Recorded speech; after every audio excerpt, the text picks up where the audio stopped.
Buenas tardes y bienvenidos a todos y a todas a la web del IAI. Mi nombre es Cecilia Pedrés, soy antropóloga y miembro del Instituto de Antropología de las Illes, el IAI, y del Grupo de Estudios de América Latina de esta asociación. Antes de presentar a nuestros invitados, quiero agradecer a Miguel Ángel Cernuda, secretario del IAI, su esfuerzo para que estas videoconferencias puedan seguirse en nuestra web, y a Pilar Rivas por el cartel. La conferencia de hoy, de nuestra sección Vidas en Espera por una antropología en tiempos del COVID-19 o de la COVID-19, va a tener el formato de un conversatorio en el que vamos a tratar la actualidad y las perspectivas de futuro de los pueblos indígenas de la Amazonía. El conversatorio va a incluir 4 áreas temáticas. Primero hablaremos de los derechos territoriales indígenas en la Amazonía, después de los pueblos aislados o en contacto inicial.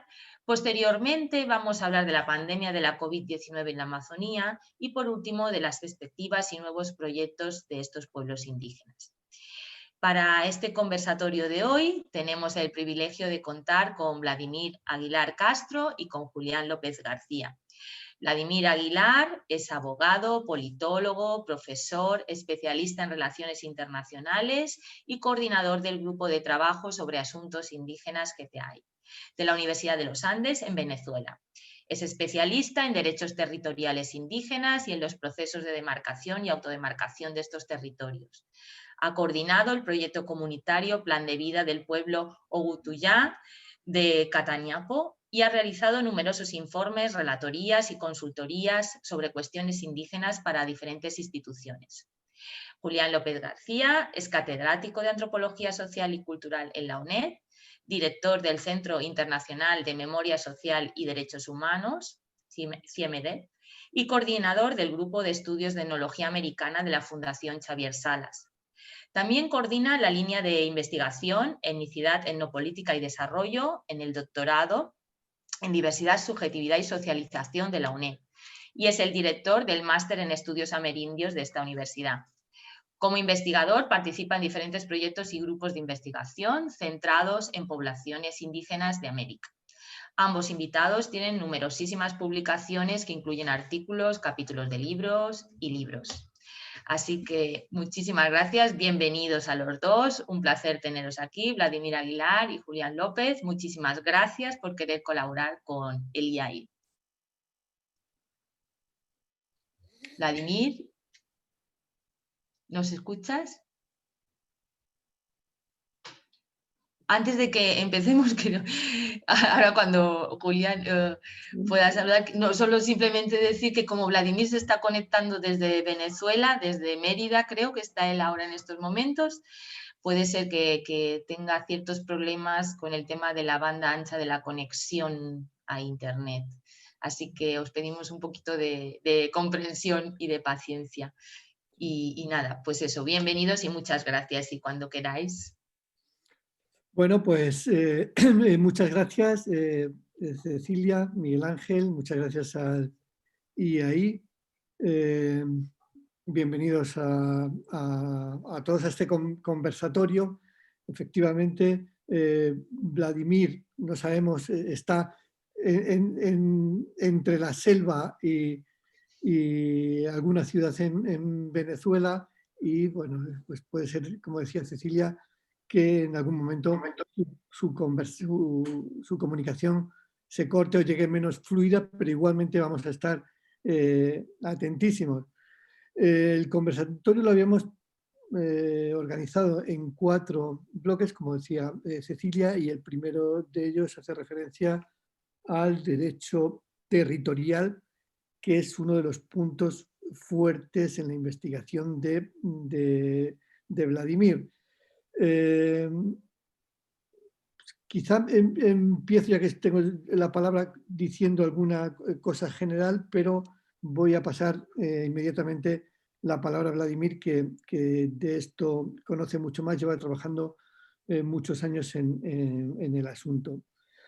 Desde luego, desde mi punto de vista y viendo evidencias concretas, los primeros años del siglo XXI fueron los años de la esperanza para los pueblos indígenas de la Amazonía en lo que se refiere a la concreción de sus derechos territoriales. Hay varias evidencias, la más clara seguramente en Brasil, después del retorno a la democracia.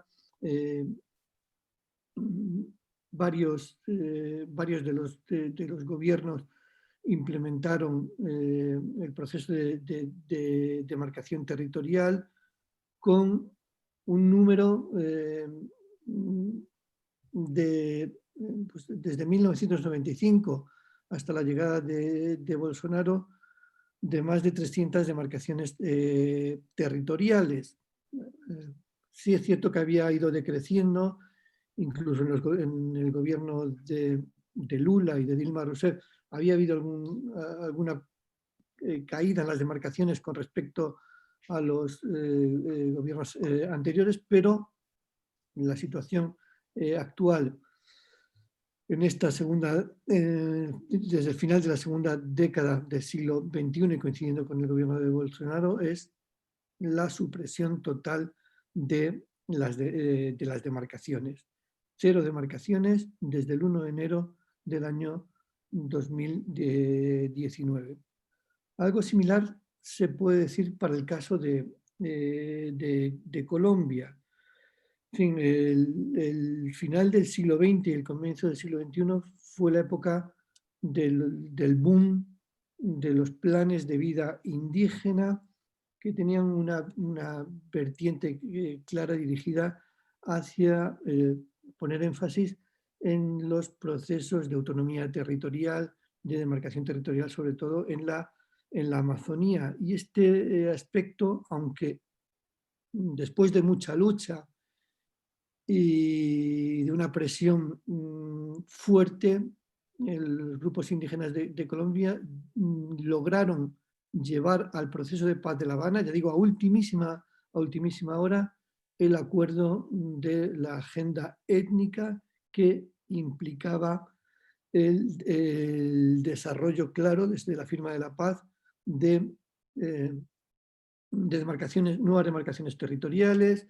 nuevas formas de autonomía territorial indígena.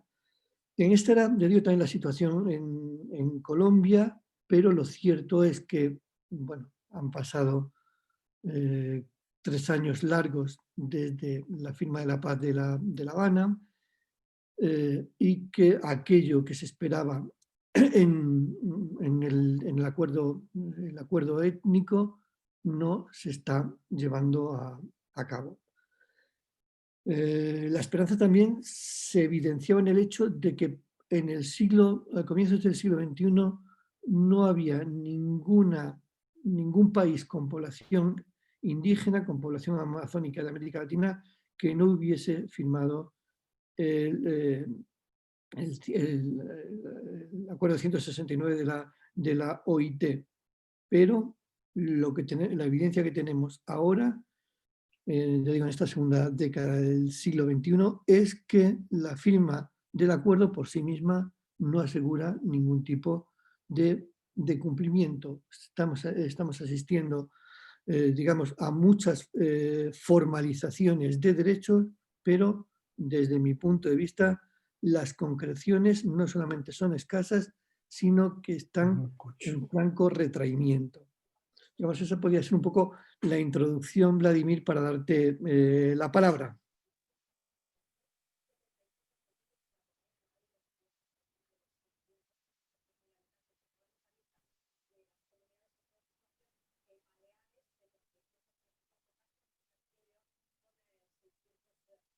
Vladimir, no te escuchamos. Hola, ¿ahora me escuchan? Ahora sí. Ahora sí. Ok. Bueno, buenos días. Desde aquí de Venezuela, un gran saludo al instituto, a Julián, todos los amigos que están participando en este conversatorio. Quiero agradecerles por la invitación que nos han permitido, que nos han hecho para participar en esta conversación. Me parece que la introducción que ha hecho Julián es una introducción muy acertada a lo que es todo el tema y el contexto de los derechos territoriales indígenas en la Amazonía en general, digamos, con algunos avances más en algunos países amazónicos que en otros, sobre todo en países donde el desarrollo normativo ha sido mucho mayor que en otros.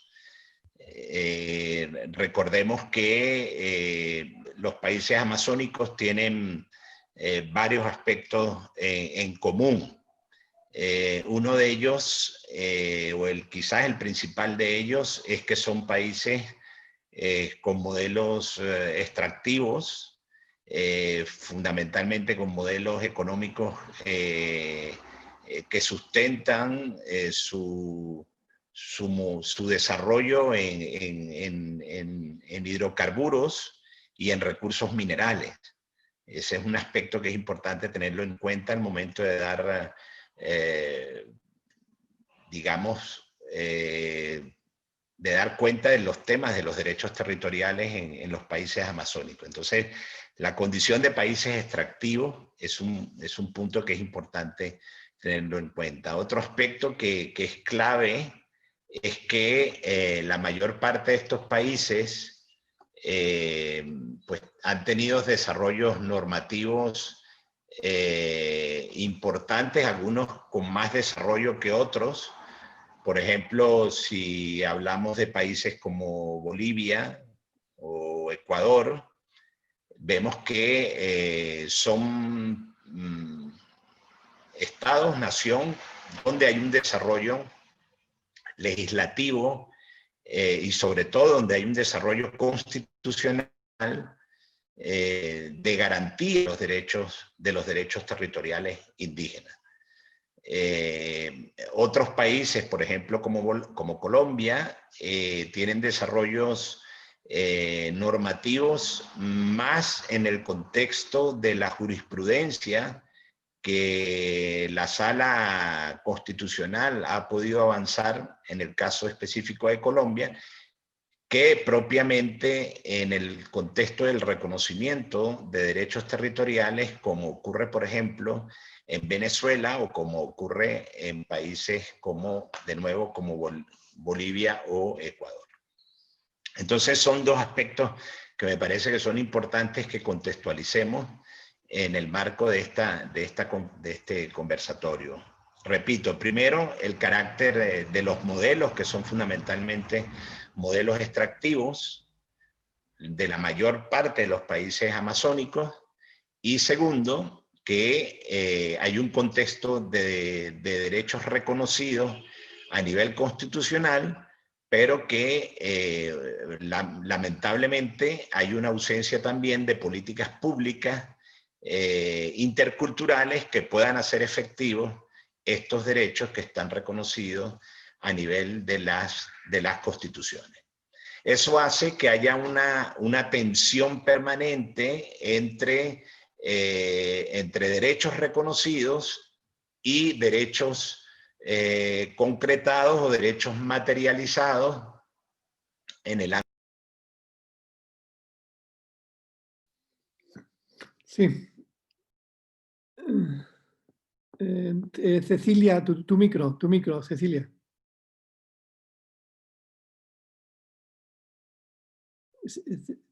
Sí, ya está. Sí, parece que se ha acordado la comunicación con Vladimir. ¿Ahora ha vuelto? Sí, ahí está. Ahora ha vuelto. ¿Vladimir? Tienes que darle tiempo, amor. Esto siempre viene con un... Hola, disculpen por la... Ahora sí. Pido disculpas por la... Hay problemas de conexión, sí, por eso es que la imagen va y viene, porque tenemos problemas de la banda, de la banda ancha.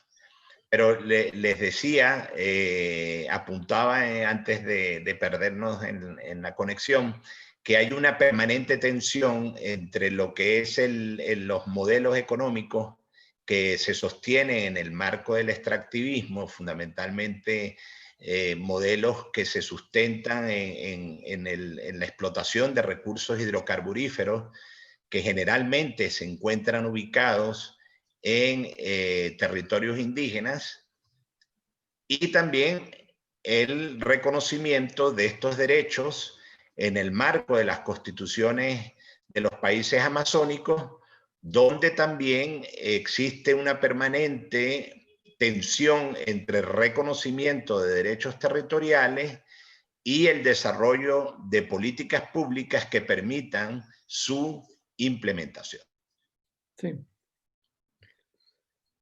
Sí, una cuestión sobre esto, Vladimir. Sí, bueno, se nos ha escapado otra vez, pero quizá Vladimir me estés escuchando. Hay un asunto que evidentemente está en el centro del debate sobre el derecho territorial de los pueblos indígenas frente a las compañías extractivistas, que es la consulta previa. Llevamos años hablando de la consulta previa para, digamos, para aprobar, para dar luz verde a las intervenciones, a las presencias de algún tipo de actividad, sea mega o sea más pequeña. La evidencia que tenemos es que digamos, está recogida, digamos, en todos los dispositivos legales actualmente, pero eso que podía ser visto evidentemente como una forma clara de minimizar los efectos negativos que puede tener el extractivismo maderero de hidrocarburos, el extractivismo minero, se está implementando tarde y mal. Pues por curiosidad he estado viendo a ver cuántas consultas previas de estos megaproyectos se han realizado en los últimos 2 años y, bueno, es francamente desolador comprobar cómo un recurso legal que, digamos, que puede reconducir las relaciones entre, bueno, algunos modelos de desarrollo frente a modelos de fronterización territorial, no se están dando, y lo que está habiendo ahora más que nunca, ahora más que nunca no, pero de una forma intensísima en estos 2-3 últimos años, desde luego en la Amazonía peruana, desde luego en la Amazonía brasileña, es un incremento de la actividad extractivista. Es evidente que eso es posible porque otro tipo de derecho, digamos, el derecho consagrado a la autoridad democrática que se les da a los presidentes en muchos regímenes presidencialistas de América, pues hace posible que políticas populistas se impongan y que pasen por encima de cualquier estrategia de freno, ¿no? Como son estas consultas previas. El presidencialismo, bueno, ejemplificado claramente en Bolsonaro, pero digo, muy presente también en Perú, o en la reconversión al neoliberalismo de Lenín Moreno en Ecuador, por hablar de Duque en Colombia, hace que años y años de avances paso a paso en el reconocimiento de derechos, de la noche a la mañana, queden anulados, queden vulnerados de una manera radical.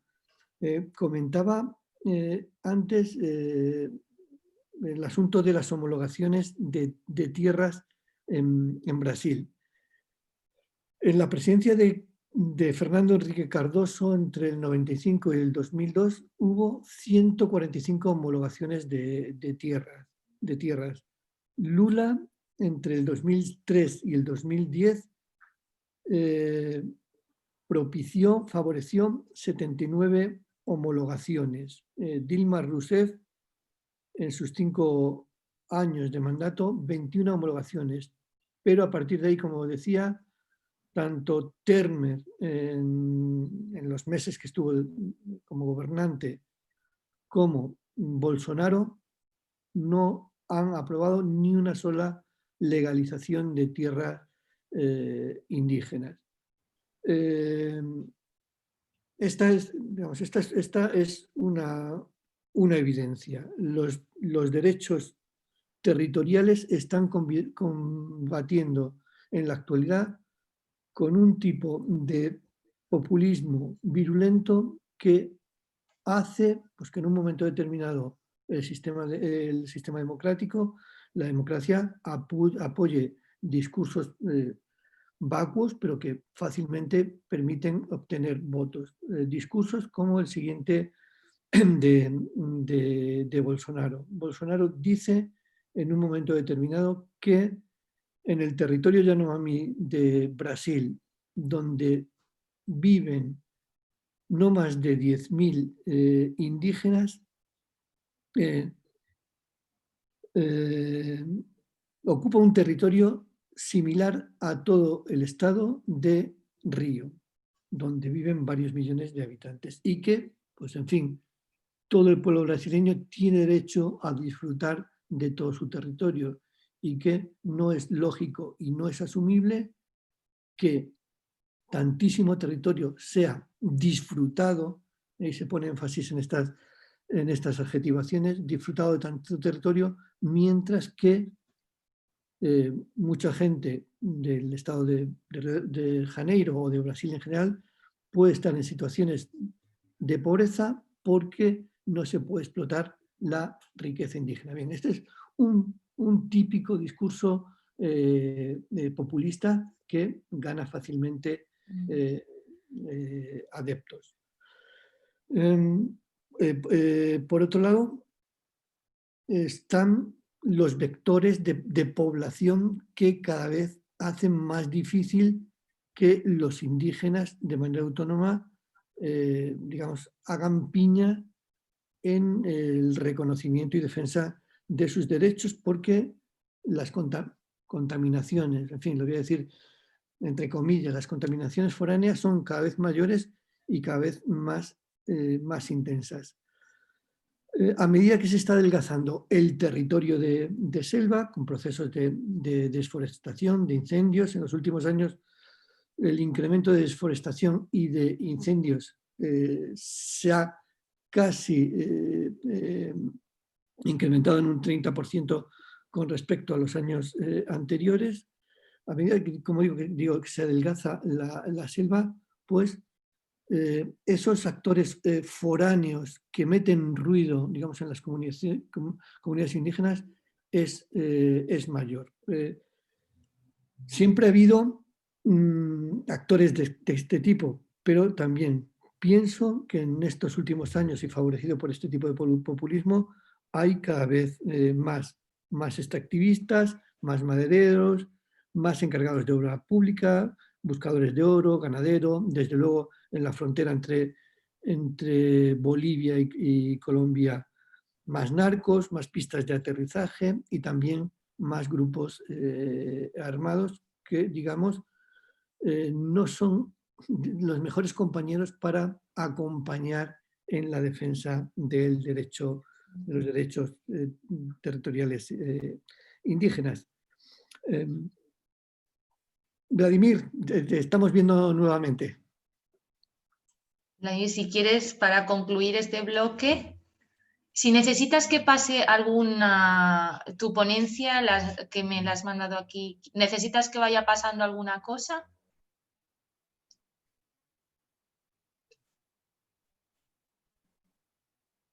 No te oímos, Vladimir. Seguimos avanzando Ahora. para mantener el mismo hilo en el que ya Julián ha introducido el conversatorio. Yo simplemente para esta parte lo que quisiera es puntualizar que debemos de entender por derechos territoriales como el conjunto de derechos reconocidos a los pueblos indígenas y que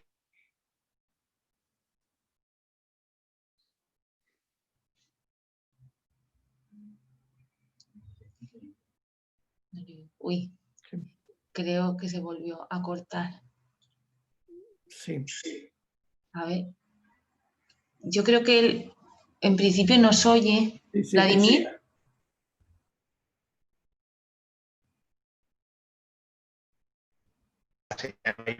Se cortó, Vladimir. A ver ahora. Les decía que, sí, les decía que es bueno entender como por derechos territoriales el conjunto de derechos reconocidos a los pueblos indígenas que tienen como condición las tierras, los territorios y los recursos que son fundamentales para garantizar el derecho a la vida. Y es importante resaltar esto porque el derecho a la vida, la concreción del derecho a la vida para los pueblos y comunidades indígenas amazónicos pasa fundamentalmente por el reconocimiento de sus territorios y de sus tierras. Hablamos del derecho a la vida en un contexto de derecho colectivo y la concreción y materialización de esos derechos colectivos pues pasa por el derecho al territorio, que es donde se expresa y donde se sintetiza el derecho a la vida de estos sujetos de derecho. Entonces, es importante tener como contexto el carácter de los derechos territoriales. Otro aspecto que me parece que es importante también destacar es que en el caso de los pueblos indígenas y de sus territorios, hablamos sobre todo de fuentes de vida. Y las fuentes de vida son esencialmente el oxígeno, los bosques y el agua. Entonces estamos hablando de una riqueza territorial que es clave para la...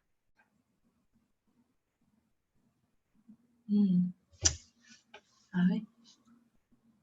Sí, pues un apunte, porque es algo de lo que hemos hablado Vladimir y yo muchas veces y que tiene que ver precisamente con el derecho a la vida, es decir, sin el territorio tal como es conceptuado localmente por las comunidades indígenas, la vida es imposible. Y esa ecuación se hace evidente si comprobamos que las restricciones, las violaciones, las anulaciones de derechos territoriales están ocasionando un incremento de los suicidios como nunca ha habido en la Amazonía de América Latina. Esto lo hemos hablado Vladimir y yo en alguna ocasión, vamos, y que merecería una investigación en profundidad porque año tras año nos siguen llegando noticias cada vez más elocuentes, cada vez más intensas del incremento de suicidios y que tienen que ver con, con la restricción de derechos territoriales, con la anulación de este tipo de derechos y con la imposibilidad de expresarse culturalmente en su territorio. Es decir, que el derecho a la vida necesariamente implica un tipo de territorio, la negación de ese derecho pues se expresa de muchas maneras, digamos, el abandono físico, la migración, pero también el suicidio. Vladimir, ¿nos oyes?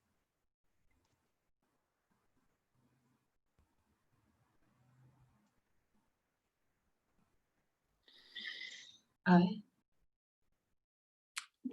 Vladimir, estamos teniendo problemas para escucharte. No sé Sí, como decías al principio, sin cámara quizá te podemos escuchar, pero de todas formas yo veo que tu micro parece como apagado. Sí, Ya lo he vuelto a poner en audio. Muy No bien. sé si me escuchan. vale. Sí, sí, ahora sí, Sí, ahora sí. sí, sí, sí. Sí, sí. De verdad que pido disculpas por el tema de la conexión, que es fatal, ¿no? Pero bueno, para terminar de concretar la anterior idea que estaba comentando, es bueno tener clara esa relación entonces entre derecho al territorio y el derecho a la vida, y entender que el territorio no es otra cosa sino la expresión de las fuentes y de los espacios de vida de los pueblos y comunidades indígenas amazónicas. Y en el contexto de estas fuentes y espacios de vida, pues encontramos tres aspectos, tres elementos que son fundamentales, que es el agua, el oxígeno y los bosques, donde hay mayor concentración de bosques, hay mayor concentración de biodiversidad, y en consecuencia hay también mayor concentración de diversidad cultural. Entonces, estos tres aspectos están relacionados, sumados al derecho al territorio como una expresión del derecho a la vida, pues lo que nos pone enseguida es en contraste dos modelos de vida o dos modelos de desarrollo, pero el desarrollo como modelo de vida, uno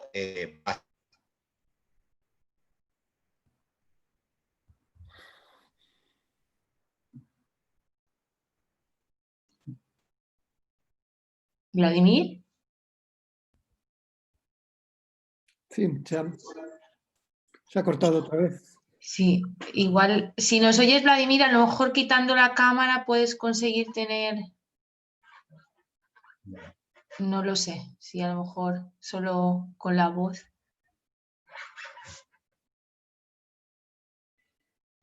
Bueno, no sé Pues, si de momento no, a ver, no se puede conectar. Si quieres, Julián, que pasemos, pues quizá pasamos al...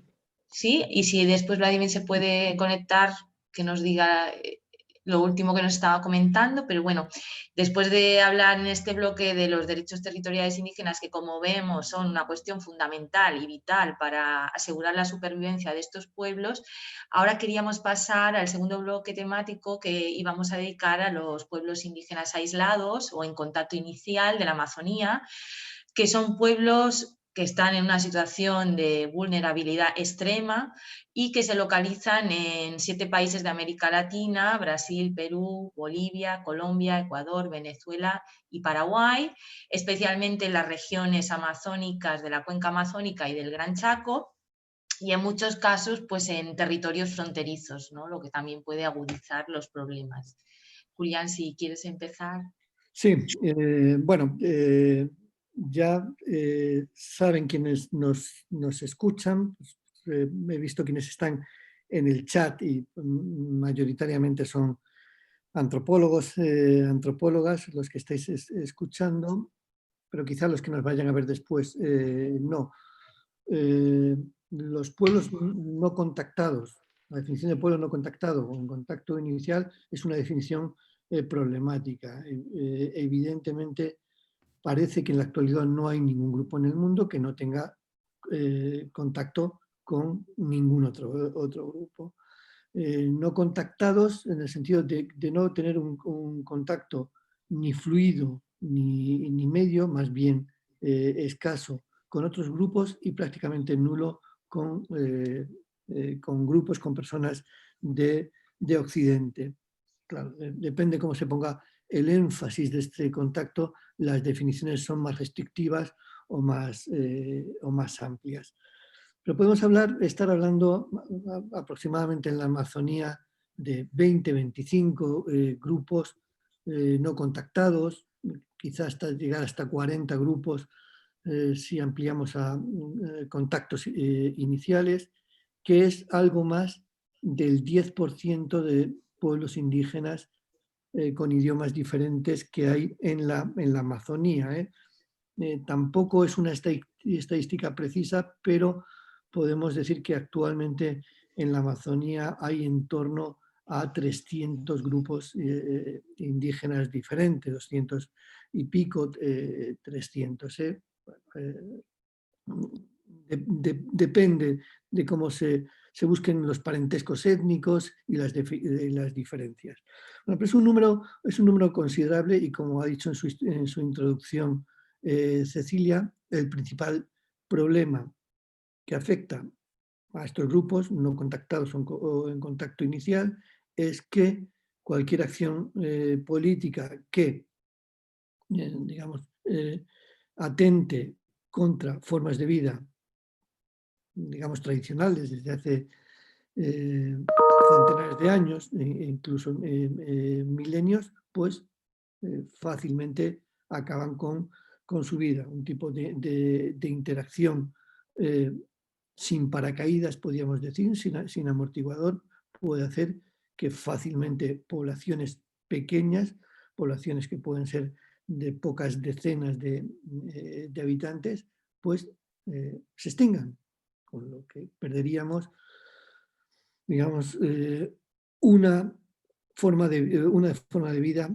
que es, digamos, de las pérdidas más grandes que puede haber, digamos, para el conjunto de la humanidad, un estilo de vida, una manera de entender el mundo.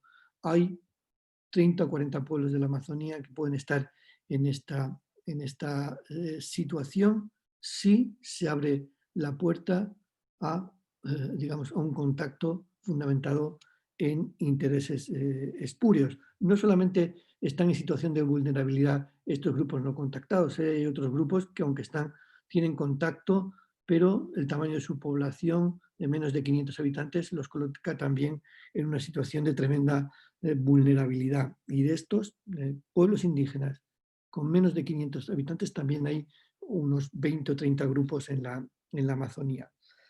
Pero ya digo, el problema está en que haya planteamientos políticos que consideren que no se deben poner, dicen, puertas al campo, y que la libertad de nosotros para entrar en territorio indígena es el espejo de la libertad que ellos pueden tener de salir, y que la creación de fronteras es un atentado contra la libertad de ellos y de nosotros. Otro discurso típicamente populista. En su toma de posesión, el presidente Bolsonaro, refiriéndose a que se deben cerrar las fronteras, que no debe existir ya en Brasil ningún pueblo no contactado, sino que hay que fomentar, por el contrario, la apertura y el contacto, porque ahí radica el progreso de ellos y su felicidad futura. Decía lo siguiente: los indios de la Amazonía quieren integrarse a la sociedad. Los indios quieren energía eléctrica, quieren médico, quieren dentista, quieren internet, quieren jugar al fútbol. Quieren lo mismo que nosotros queremos. Aquí en Brasil, algunos quieren que los indios continúen dentro de la reserva como si fueran animales de zoológico. Yo no quiero eso.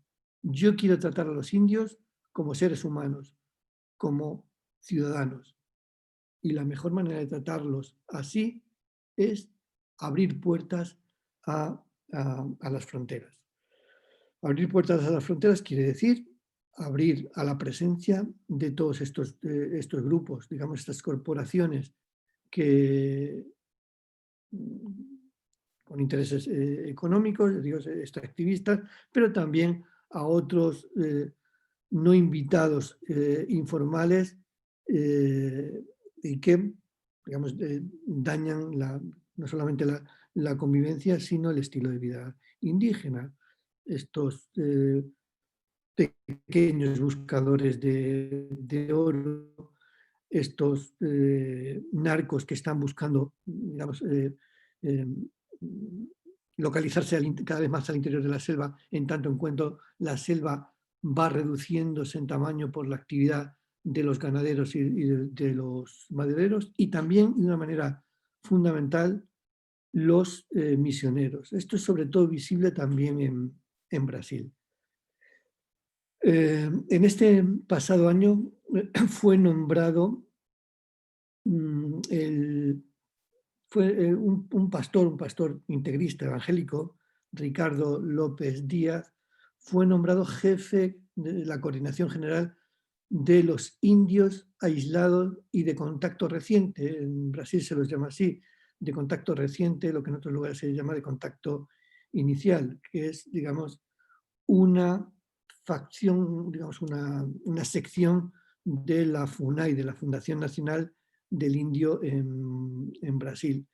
Este nombramiento de este pastor pues puso en alerta a los activistas indígenas, no solo de Brasil, sino del mundo, porque eso hacía venir lo que ha venido, un nuevo avance de la evangelización forzada, la evangelización evangélica en la Amazonía brasileña, que, como evidentemente cabe esperar, amenaza y está atentando contra la cultura, contra la autodeterminación y contra el estilo de vida de estas comunidades indígenas.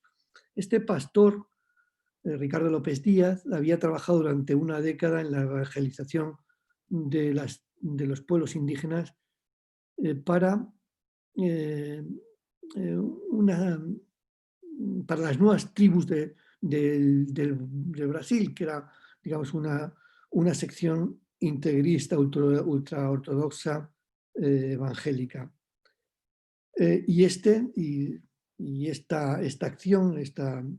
acción pastoral de Ricardo López es lo que le ha dado crédito para ser nombrado en este cargo de la Coordinación General de los Indios Aislados y de Contacto Reciente. Además, de la mano de un nuevo director de la FUNAI, que es el excomisario de la policía, Marcelo Javier da Silva, que había sido escogido por la bancada ruralista, la bancada de Bolsonaro. Es decir,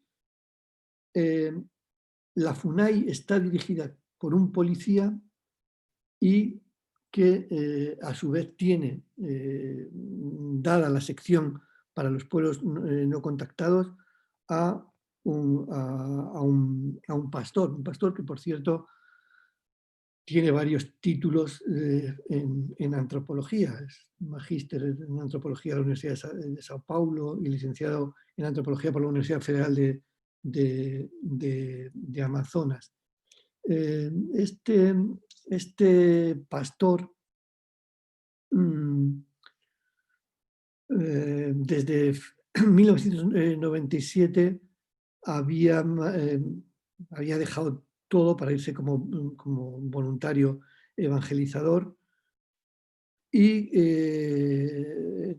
en esas oleadas de las misiones de las nuevas tribus indígenas de Brasil, una organización originaria de Estados Unidos que ha promovido la evangelización de los indios brasileños desde 1950, con un objetivo fundamental: implantar las nuevas iglesias entre las comunidades indígenas a las que se considera, y lo dicen sin ambajes, practicantes de rituales demoníacos y de estilos de vida no civilizados. Por tanto, lo que ha hecho durante su vida y lo que pretende hacer desde su nueva posición es esa: evangelizar las tribus, y como dice textual, evangelizar hasta la última tribu, quitarles el demonio y llevarles la civilización. Vamos, es un tipo de discurso que nos recuerda al de los evangelizadores españoles de hace 500 años. Conocemos lo que ha sido la trayectoria de la misión de las nuevas tribus en Brasil, que ha llevado aparejado esclavizaciones de indígenas, contrabando de semillas, construcción de pistas de aterrizaje clandestinas, uso de emisoras radiofónicas piratas, venta ilegal de madera, desplazamiento de indígenas desde su territorio, e incluso hay sospechas de políticas de fomento de adopciones de niños sospechosas, sobre todo en las zonas precisamente de indígenas aislados. Incluso, bueno, el uso ya sabemos también de plantas medicinales o incluso de imágenes.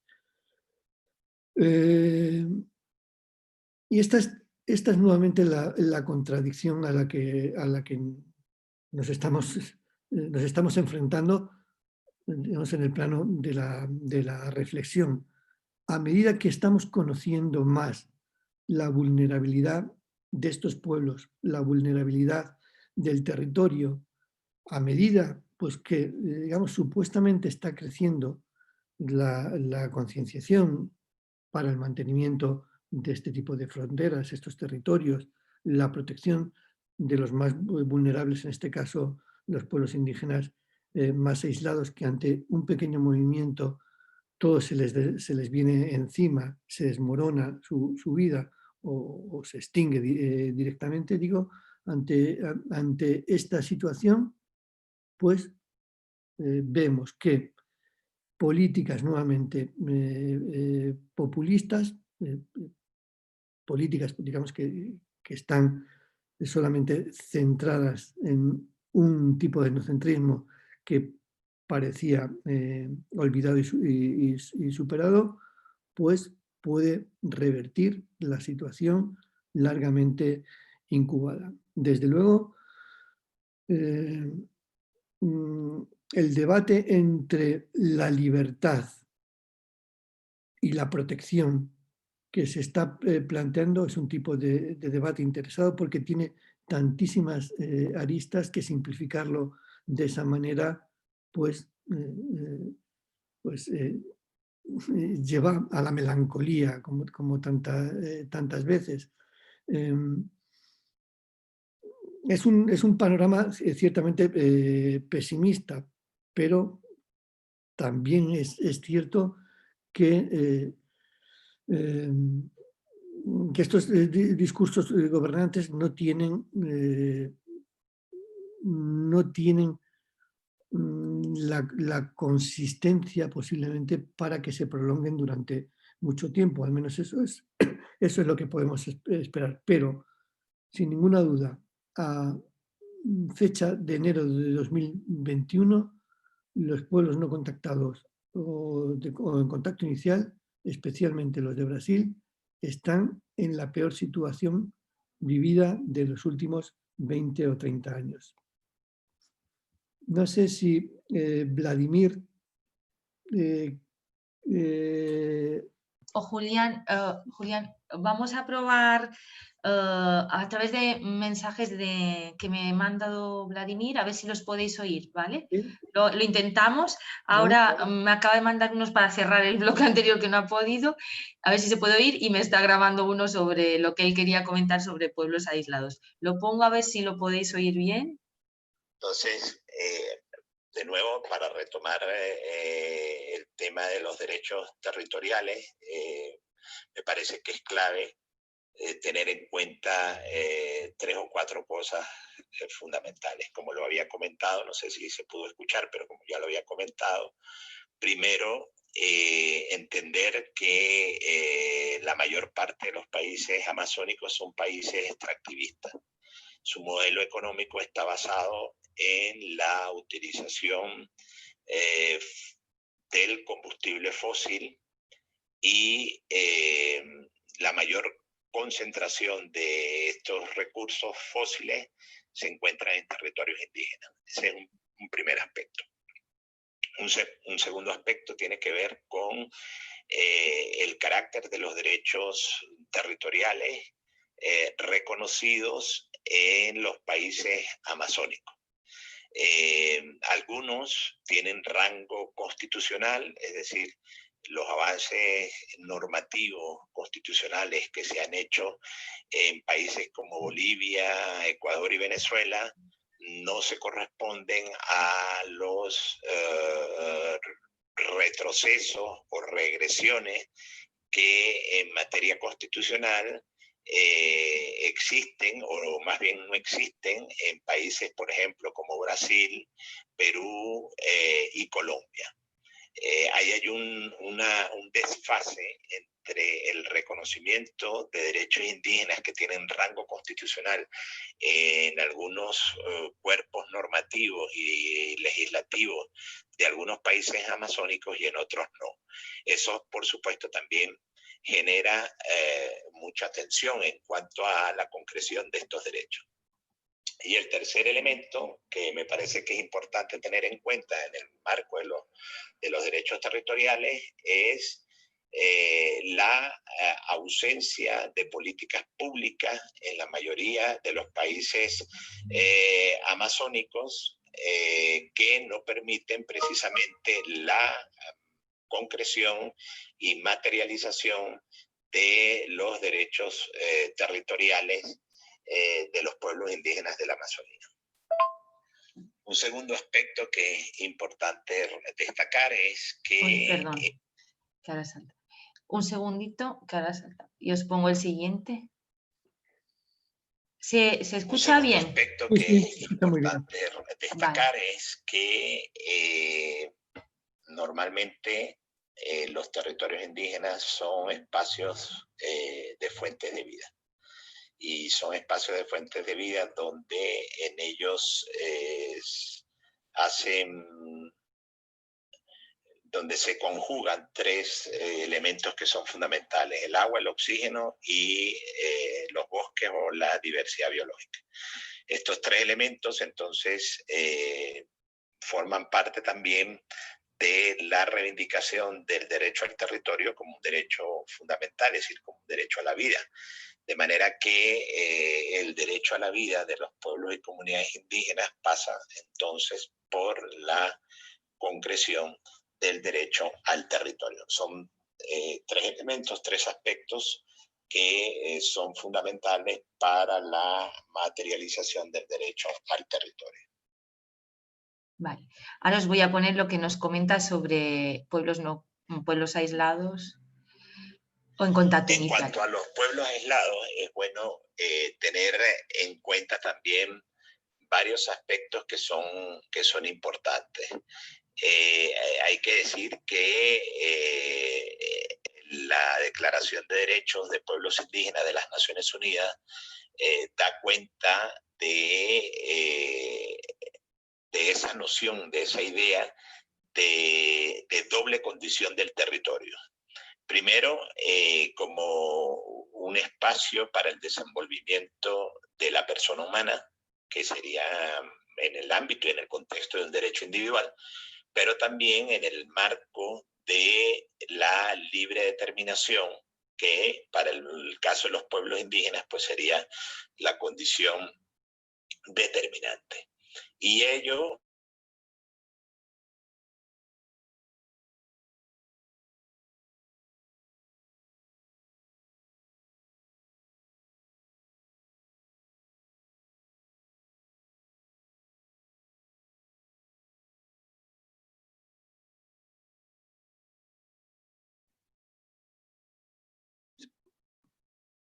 Esto que estaba haciendo Cecilia era un mensaje de voz, pero ¿a través de qué? ¿De WhatsApp o de qué? Pero sumado a ello, Julián, Ya. ¿se oía bien? Se ha cortado en un momento, Cecilia. Ah, vale, es que no me he dado cuenta. A ver, ahora. Los pueblos indígenas, no solamente a la Declaración de Derechos de los Pueblos Indígenas, sino también el Convenio 169 de la Organización Internacional del Trabajo. Pero sumado a ello, es fundamental entender que la condición de aislamiento voluntario o de pueblos en contacto inicial es una decisión propia de los pueblos o comunidades que así lo deciden, y en consecuencia se da en el marco del principio de la Declaración Universal de Derechos Humanos, que es el del libre desenvolvimiento de la persona humana. Entonces, vemos cómo los pueblos aislados en contacto inicial cumplen con la doble dimensión, ya no solo del derecho al territorio, porque en el territorio finalmente es donde se va a expresar la concreción del derecho a la libre determinación y del libre desenvolvimiento, sino que expresan también la doble condición de la persona. La que establece la Declaración Universal de Derechos de los Pueblos, de Derechos Humanos, que habla del libre desenvolvimiento de la persona humana, y la que, para el caso de los pueblos indígenas, se concreta con la Declaración de Derechos de los Pueblos Indígenas en su artículo 3, que habla o señala la libre determinación. Siendo esto así, los proyectos extractivos en la Amazonía están acechando, poniendo en peligro y presionando los territorios de los pueblos indígenas en general, pero sobre todo los espacios en los cuales se encuentran los pueblos en aislamiento voluntario o en contacto inicial. Por eso es que la Coordinadora de Organizaciones Indígenas de la Cuenca Amazónica ha venido dando cuenta de un conjunto de acciones urgentes que los estados amazónicos deben de abstenerse de seguir dictando medidas ejecutivas a través de iniciativas legales en desmedro de la Amazonía, algo que, por ejemplo, en países como Brasil no ha cesado a pesar de la pandemia. También la COICA ha insistido en la moratoria a todos los proyectos extractivos en la Amazonía, así como el desarrollo de medidas cautelares y de protección a los territorios ancestrales y tradicionales de los pueblos indígenas amazónicos. A ver, eso es lo que nos ha comentado sobre pueblos aislados. Si quieres, Julián, decir alguna cosa más para cerrar este bloque, y si no, pasamos al siguiente y yo le aviso a él. Sí, sí, efectivamente el problema está en esto, en saber cómo puede convivir una normatividad que es proteccionista y que ha sido firmada por todos los países con selva amazónica, pero nuevamente la realidad, es decir, los territorios donde se sabe que viven y que operan los grupos no contactados, otros también contactados. Vale igual, digamos, la frontera está siendo cada vez más violentada. Vladimir habla y conoce bien la situación de las acciones invasoras del extractivismo económico, el extractivismo de la minería, el extractivismo de la madera. Yo antes me he referido también a otro tipo de extractivismo cultural, que es el de la evangelización. Pero hay otro más que tiene que ver con las infraestructuras de comunicación, y donde nuevamente, digamos, es fácil atraer a un volumen considerable de población para que, digamos, apoye la génesis de vectores que violentan las fronteras.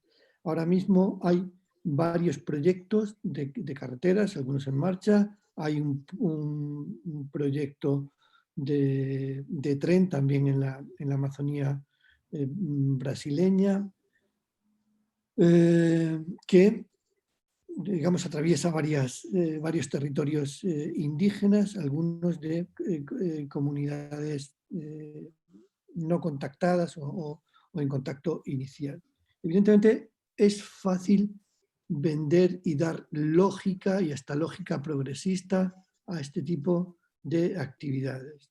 Es decir, bueno, digamos, una carretera solamente atraviesa un territorio, pero no lo descompone, dicen. Porque la gente simplemente lo hace para pasar de un lugar a otro y que es una anomalía que no afecta a los estilos de vida. Sabemos que esto es el principio del fin. Evidentemente, detrás de una carretera pues vienen puestos de comidas alrededor, pequeños poblados, bueno, digo, vectores de la transformación y del cambio. Y el dinero.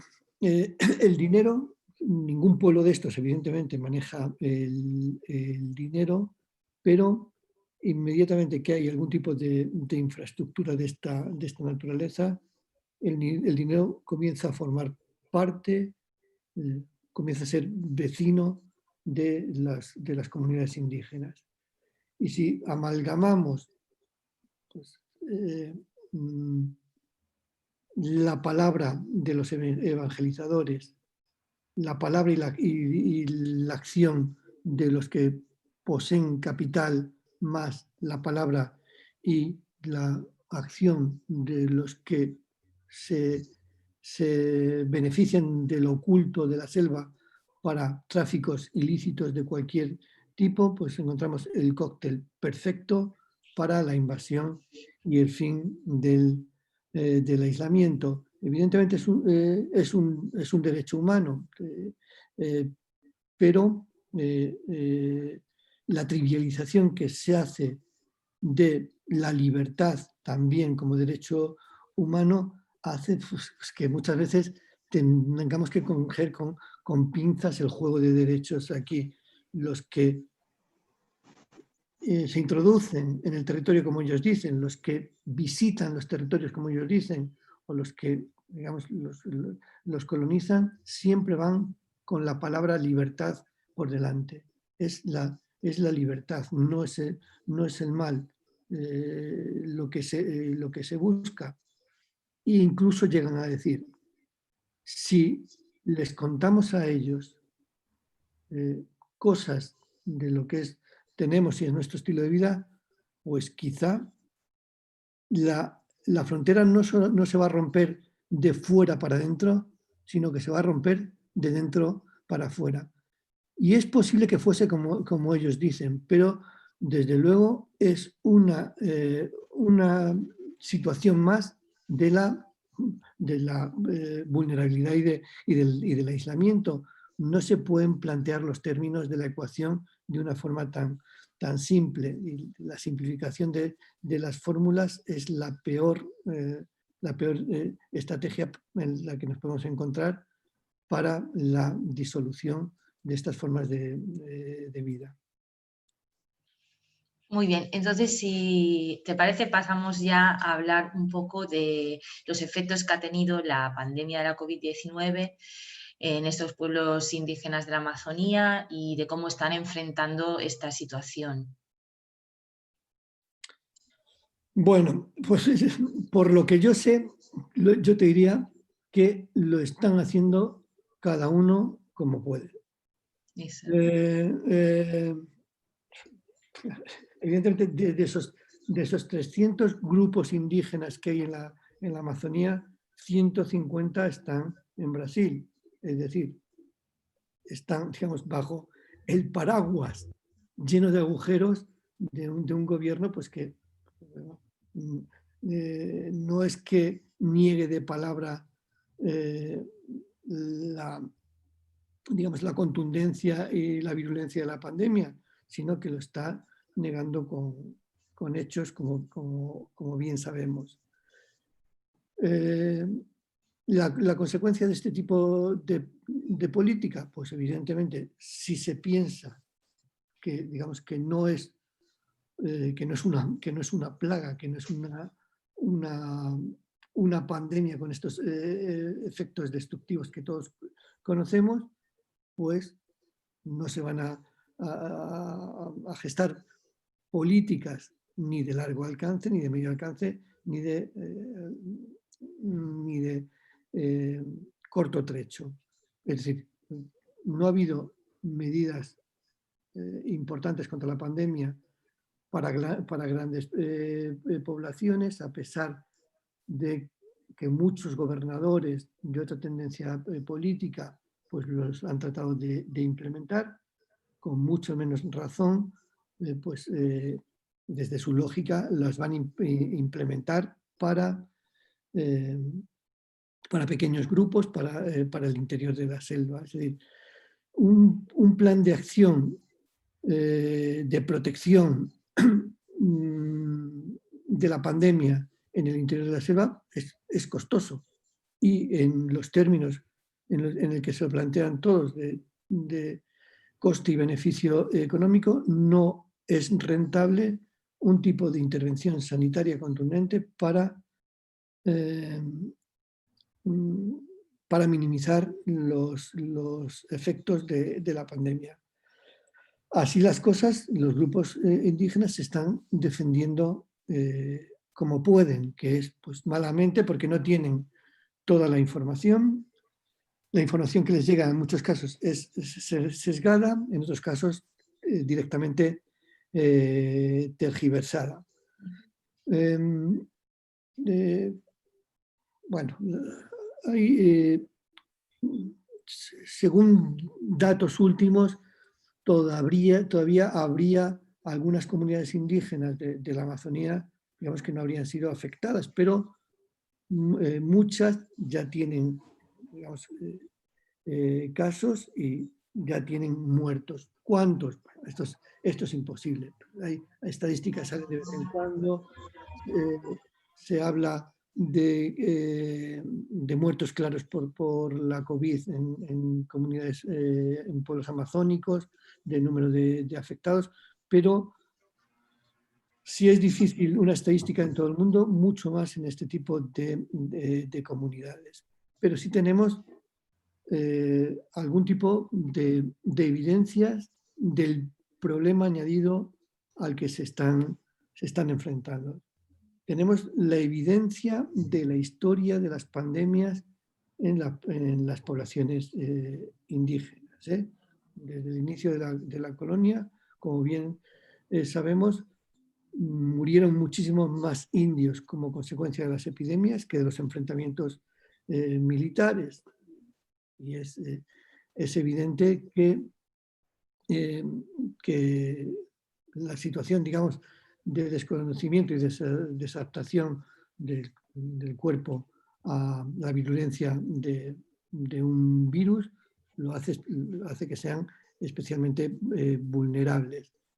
Por otro lado, también la situación de convivencia con otro tipo de enfermedades, fiebre amarilla, por ejemplo, hace que, parece ser, yo no conozco muy bien esto, pero que la presencia de la fiebre amarilla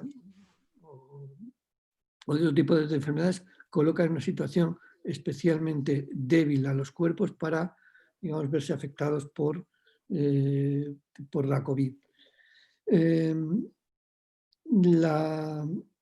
La Organización de las Naciones Unidas, en la sección de los Pueblos Unidos, está intentando arbitrar medidas de protección que vayan más allá digamos, de lo que se está generalizando en campañas informativas, que es la universalización del uso de mascarillas y la creación de lo que aquí llamamos bolsas de convivientes, generalizarlo allí para poblaciones, digamos, de menos de 500 habitantes, bolsas de comunidad.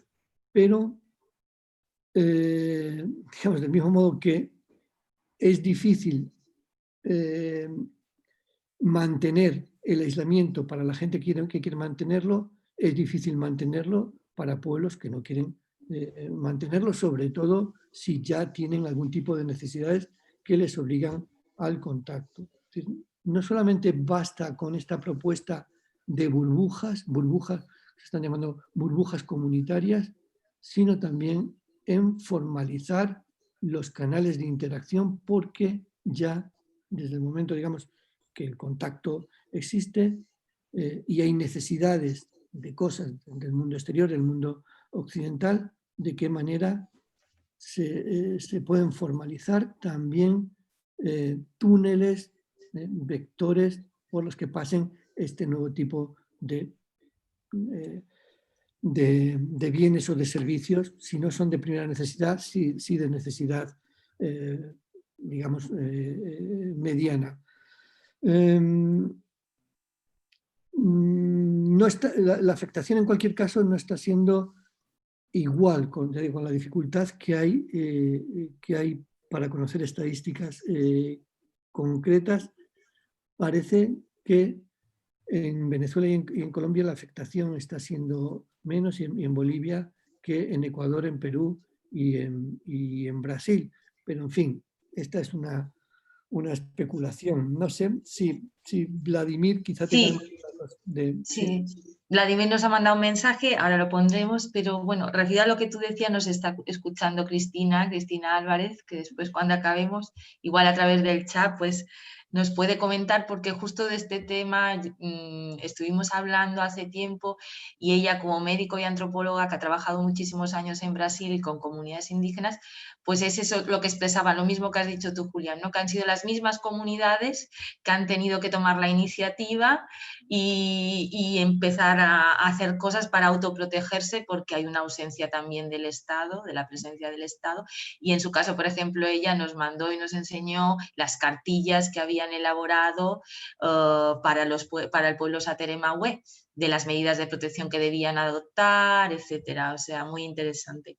Ponemos la opinión de Julián, perdón, de Julián, de Vladimir, a ver si lo podéis escuchar. Bueno, sobre la pandemia y el impacto en la Amazonía, valdría la pena precisar varias cosas. Primero, entender que al hablar de Amazonía estamos hablando de un territorio de aproximadamente 6 millones de kilómetros cuadrados.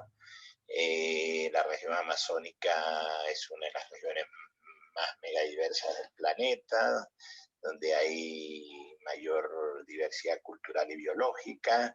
Estamos hablando aproximadamente de 33 millones de habitantes, incluyendo unos 385, un poco más de pueblos originarios, de los cuales aproximadamente 22 están en aislamiento voluntario o en contacto inicial. Otro dato que es clave señalar es que a pesar de la pandemia, los proyectos extractivos no han cesado, no se han frenado, todo lo contrario, se han profundizado. Los niveles de deforestación también han ido aumentando a pesar de la pandemia y de todas las restricciones que se están haciendo en la región y en los territorios indígenas. Según la coordinadora de organizaciones indígenas de la cuenca amazónica, COICA, estamos hablando de unos 7.000 casos confirmados de contagio en la Amazonía. Aproximadamente se está dando cuenta de unos 700 fallecidos por la pandemia, y estamos hablando de unas 100, entre 100 pueblos y nacionalidades que han sido afectadas por la pandemia, en la que, pues lamentablemente, los pueblos aislados y en contacto inicial son los que están más expuestos precisamente a la pandemia.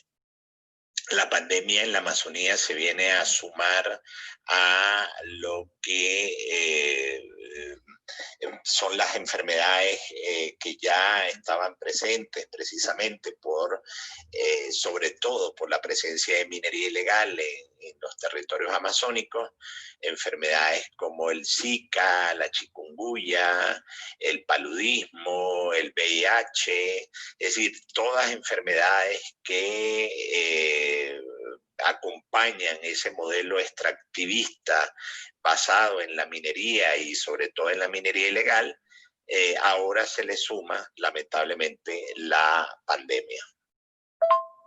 Otro dato importante es que si nosotros hacemos una relación entre lo que son las cifras por el COVID-19 y los impactos, donde hay mayores números de contagios en los países, donde hay mayores números de contagios, nos vamos a encontrar que hay una relación directa entre contagios, muertes y países con mayor impacto sobre la naturaleza. Veamos un poco las cifras. Por ejemplo, países con mayor contagio, en este caso tenemos a Estados Unidos de Norteamérica con 22 millones y podemos también ver que este país es el segundo país con mayores emisiones de CO2 después de China. El segundo país con mayores números de contagios es la India, con un total de más o menos 10 millones de contagios. Pues la India es el tercer país con más emisiones de CO2 después de Estados Unidos. El tercer país con mayores números de contagios es Brasil, con aproximadamente 8 millones. Brasil está en el número 13 de emisiones de CO2 después de México. Rusia tiene aproximadamente 3 millones de contagios. Rusia es el cuarto país con más emisiones de CO2 después de la India. Y el Reino Unido, con 3 millones de contagios, está en el número 17 con más emisiones de CO2. Si vemos los países donde se han producido mayores muertes por efectos de la pandemia, tenemos entonces Estados Unidos con aproximadamente 400.000 muertes, luego Brasil con 200.000, la India con 150.000 y México con 130.000, finalmente con el Reino Unido 80.000. Es decir, hay una relación entre las cifras COVID por contagio y por muerte con los impactos que estos países donde se están produciendo mayores contagios y mayores muertes están impactando a la naturaleza. Y finalmente, si hacemos una relación de lo que son países amazónicos, pues vemos que podemos observar que Brasil lidera el ranking mundial de hectáreas desaparecidas en este año que acaba de culminar, 2020, con aproximadamente 1.500.000 hectáreas deforestadas, seguido por Colombia, que está en un cuarto lugar, con aproximadamente 180.000 hectáreas deforestadas, siguiéndole Bolivia con unos 155.000 hectáreas y no muy lejos Perú con 140.000 hectáreas desaparecidas o deforestadas. Entonces vemos que también el impacto de los países amazónicos sobre la naturaleza marcha a la par también de las cifras COVID. En total, entre los 4 países amazónicos se han perdido aproximadamente 2 millones de hectáreas en este año que acaba de culminar. 2 millones de hectáreas de bosques en este año que acaba de culminar. Creo que este era el último mensaje. Sí, este era el último mensaje de Vladimir. Sí, estaría bien quizá escuchar a Cristina, quizá puede hablar directamente. O... Sí, Cristina, si te animas. Y ¡ay, qué bien! Te vemos porque tienes el vídeo puesto. Sí. Ahora, perfecto. Hola. Bueno, Hola. En primer lugar, muchísimas gracias porque me ha sido muy interesante escucharos y me ha emocionado mucho. Voy a entrar en terreno otra vez, ¿no? Yo quería hacer si es posible, algunos comentarios sueltos de la primera, de la segunda y de la tercera. De la primera, respecto a las demarcaciones y los derechos territoriales, quería preguntarlo, comentar con Vladimir, a partir de estos 3 puntos, ¿no?, de los que él hablaba, que era el aire, los bosques y demás, si en demarcaciones en otros territorios, yo conozco en Brasil, ¿no?, se tiene en cuenta la gestión territorial que hacen los indígenas, en el plan de lo que había sido William Balí o Darrell Posey, y ahora hay gente nueva, gente joven que yo no conozco, pero que trabaja con gestión territorial, porque yo recuerdo sí que he visto unos cuantos laudos antropológicos o multidisciplinarios para la demarcación de territorios indígenas que eran verdaderas joyas de gestión territorial, lingüísticas, etcétera, etcétera. Esta era una.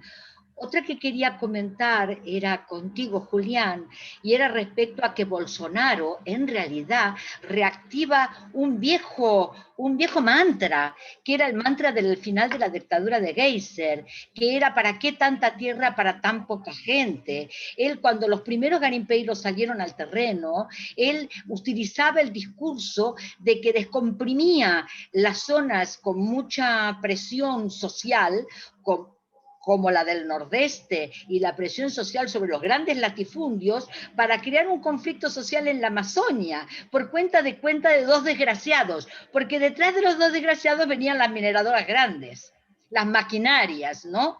Y es una estrategia reciclada, por decirlo de alguna manera, y muy sinvergüenza, ¿no? La verdad es que tengo pocas esperanzas, porque el proceso se acelera de tal forma, ¿no?, brutal. Respecto a los evangélicos, decir que tienen una capacidad de desestructuración bestial, que en 10 años hacen una verdadera explosión atómica dentro de un grupo. Es brutal. Yo esto lo he visto, he trabajado con los Waiwai, por ejemplo, en el norte, que eran de origen caribe, ¿no? Y los Waiwai, que tenían contacto de 15, 20 años, tenían 2 misioneras ahí, y los sábados se vestían de traje oscuro e iban con camisa blanca, iban a la Biblia, con la Biblia bajo del brazo. Son espantosos. Hay una película muy bonita que yo les recomiendo, y triste, porque el personaje ha muerto, que se llama Ex-Pagé. Y es Ex-Pagé, es pajé, ¿no? Y es la historia de un curandero, un médico tradicional suruí, con respecto a las misiones evangélicas, porque destruyen eso, el núcleo duro que está en la religión y en la práctica curativa, ¿no? Bestial, es bestial. Respecto a las burbujas de convivencia, quería decir que muchos grupos, por ejemplo, pero muchos, en Brasil son muchos, con el que yo he trabajado, convivo y con el que tengo contacto permanente, ¿no? El problema que tienen en las burbujas comunitarias dentro del área indígena, porque hay una barrera, ¿no? Brasil tiene un sistema que funciona dentro de lo que cabe, que es el de los distritos sanitarios especiales indígenas. Y lo que han conseguido en los últimos 20 años es poner gente en el terreno relativamente bastante bien administrada. Otra cosa es que después sea culturalmente adaptada, eso ya no me pongo. El problema es que ellos no contabilizan en los casos los indígenas citadinos, los indígenas que están en la ciudad. Y, por ejemplo, muchísimos de los que yo conozco, los padres se han trasladado a la ciudad para que los hijos puedan estudiar, porque es parte del proyecto que los propios indios tienen, para no sentirse engañados, para poder gestionar sus propios médicos, sus propios enfermeros, sus propios profesores. Pero esto tiene un costo social altísimo, y esos indios que están en la ciudad no entran en las estadísticas de los indios. Pero el tránsito de estos dentro del área y fuera del área es permanente. Mantienen sus cultivos dentro del área y sus zonas de casa, etcétera, etcétera. Entonces, esto no se cuentan, esto no entran en las estadísticas porque viven en la ciudad, ya no son indios desaldeados, que se llaman, ¿no? Entonces es brutal, claro, así no le cuaja ninguna estadística de cuál es la verdadera incidencia que hay de COVID dentro de las áreas indígenas. La verdad es que si viniera vacunación, por lo menos en Brasil, y se lo plantearan bien, podrían llegar a cubrir, yo no digo los indios aislados, o los indígenas aislados o no contactados, entre comillas, ¿no? Pero sí las áreas que están cubiertas por los distritos, porque tienen una buena cobertura vacunal. Podrían, ¿eh? Pero bueno, pues de verdad que han aportado cosas muy ricas en toda esta, y he ido tomando algunos apuntes para comentar o intercambiar pues algunas ideas. Muchísimas gracias, Julián, muchísimas gracias, Vladimir. Cristina, perdona un segundito, Julián. Si no te importa, ¿podrías grabar la pregunta de Vladimir en audio? ¿Me la mandas al WhatsApp y yo se la mandaré a Vladimir? O en un mensaje de WhatsApp, Cristina, y se la mandaré, porque me dice que no puede ni entrar en la sala, entonces no puede ver ni oírnos ni ver si se escribe algo en el chat. Si me la mandas al WhatsApp, yo se la mando. Pago ahora esto. Vale, perfecto. Y Julián, si te parece, hacemos ya el último bloque y concluimos. Entonces, la última parte la queríamos dedicar, le diré a Vladimir también, que no lo grabe el mensaje, a estas perspectivas de futuro, a estos nuevos proyectos que se están emprendiendo afortunadamente en las comunidades, proyectos desde abajo, desde las propias comunidades indígenas.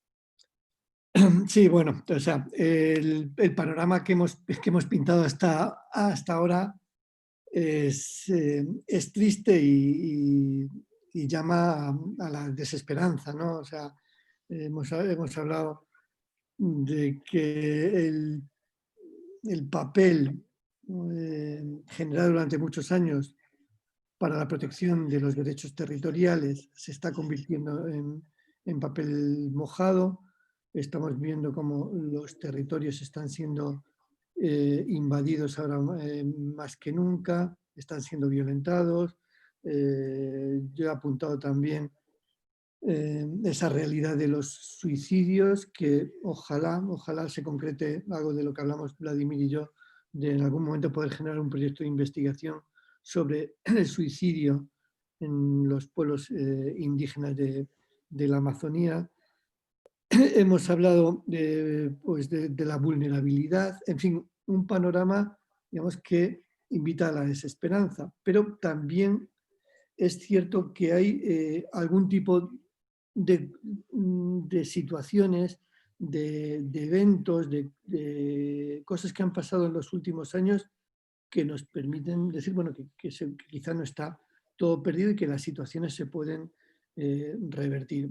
Desde mi punto de vista, hay un hecho especialmente a tener en cuenta y que, pues, puede hacer que los pasos hacia el fin se reviertan en un momento determinado.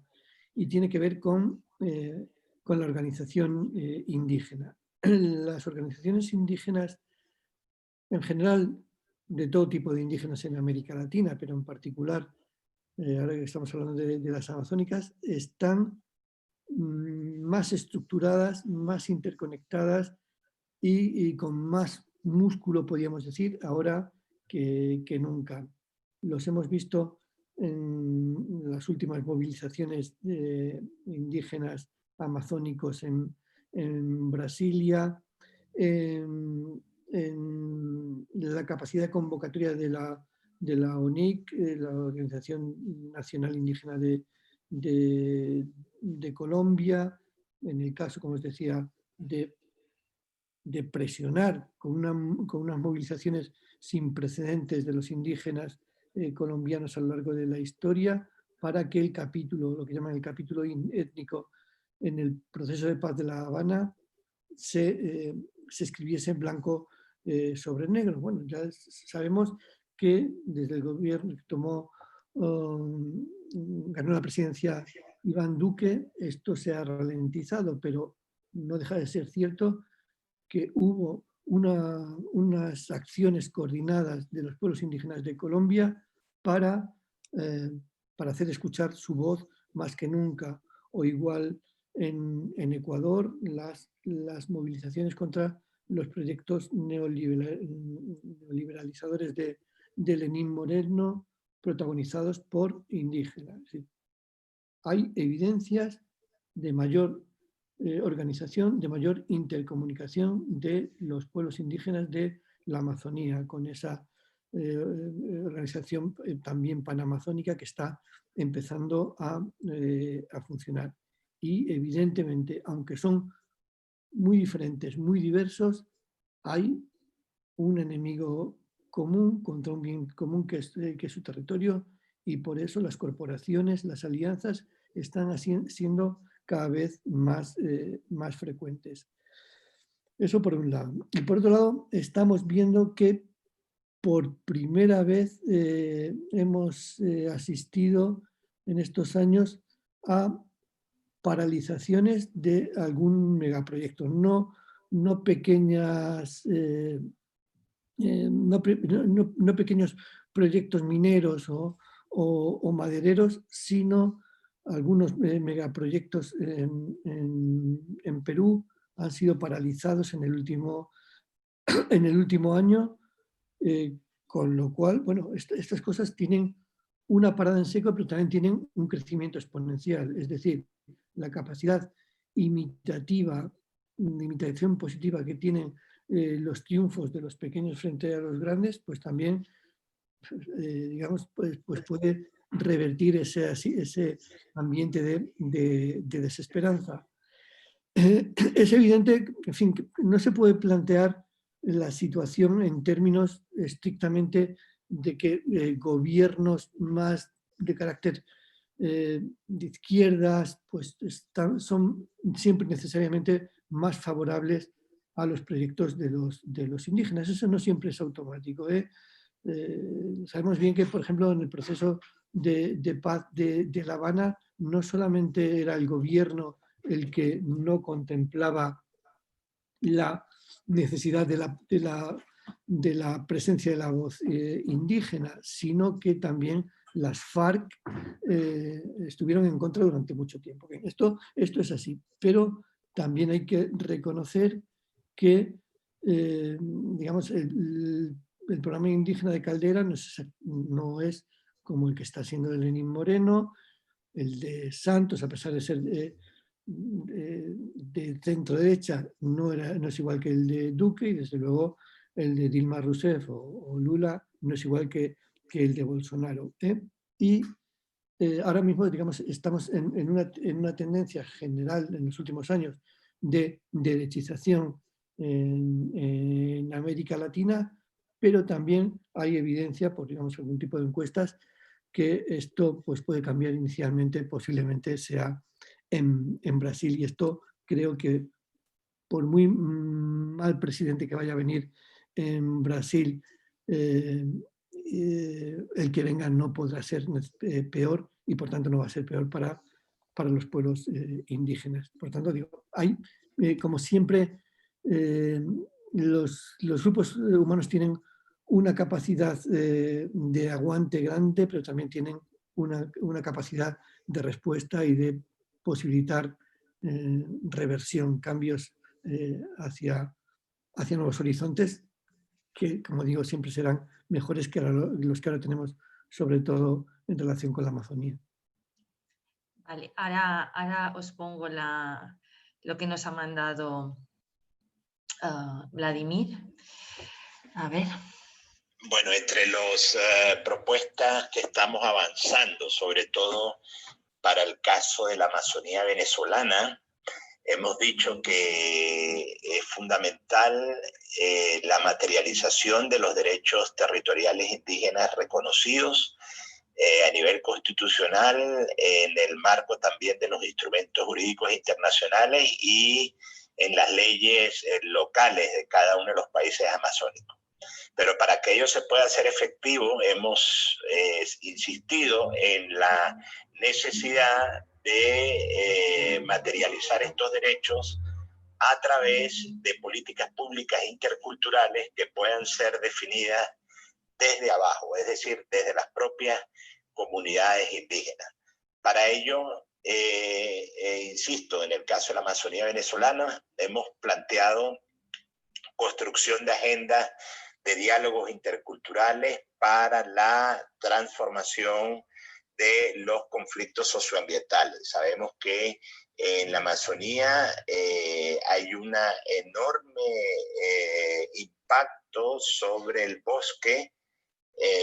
Para ello estamos trabajando en proyectos que tengan por objeto la preservación del bosque, lo cual implica entonces la conservación de la cultura y de los territorios indígenas a través del desarrollo de proyectos socioproductivos con productos no maderables del bosque. Por ejemplo, encontramos lo que es la zarrapia, también conocida como vainilla de la Amazonía, la manaca, que es una palma también muy importante que se encuentra en la Amazonía. Entonces, son proyectos socioproductivos con productos no maderables del bosque. Otra de las iniciativas también que estamos trabajando es el de avanzar en los procesos de demarcación y de autodemarcación pendiente, o más bien de demarcación pendiente, a través de procesos de autodemarcación. La autodemarcación es el deslinde que hacen de sus territorios los propios pueblos y comunidades indígenas. Y para ello es fundamental que esos procesos de autodemarcación, que luego puedan convertirse en demarcación, se sustenten en planes de vida como expresión de políticas públicas desde abajo, desde las comunidades, a través de las cuales se reivindiquen el derecho al territorio. Sumado a ello, el plan de vida entonces se fundamentaría en la dinámica territorial que un determinado pueblo tiene a través de, o un pueblo o una comunidad tienen a través de lo que se conoce como la etnocartografía. También hemos avanzado en iniciativas de figuras de protección de territorios indígenas fundamentadas en procesos de negociación intercultural para la transformación de conflictos de carácter socioambiental.